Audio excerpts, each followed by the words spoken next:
well done to those who tried out the skipping of last week. This is the beginner tutorial and today is going to be single-footed skipping. So I'm just going to reiterate what I went through briefly last week, in that you're minimising your shoulder rotation and thinking about movement of the wrist, but you're also trying to minimise knee flexion. And this goes for the same for the single-footed skips, because if you do too much knee flexion, you end up doing like sort of a can-can movement.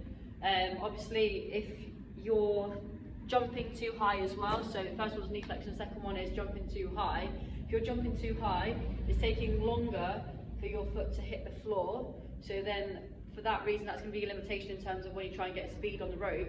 You're going to go too high, then you're not going to be able to see the difference between, if obviously I've not got a rope, but see the difference between if I was doing like singles like that or singles like that. I'm going to have to slow the pace of my skipping down.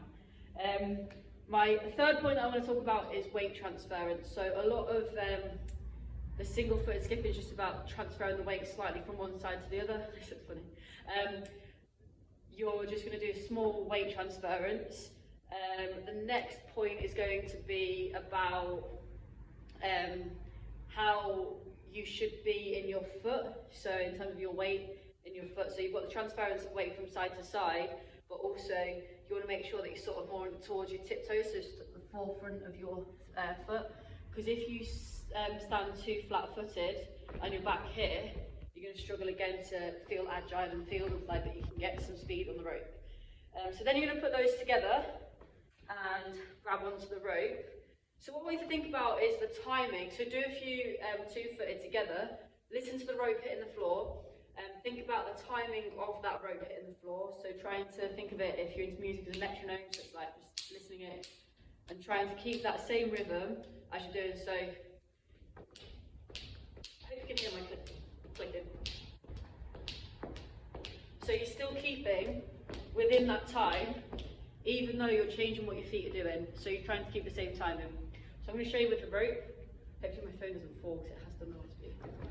So two together, taking one away. Small weight transference side to side. What I'm not doing is going right the way around like that. I'm keeping it small movements, really minuscule amount of weight transference side to side. What I'm not doing is canning up like that. I'm just keeping it nice and composed, nice and calm. Almost like you can't be asked, but you can.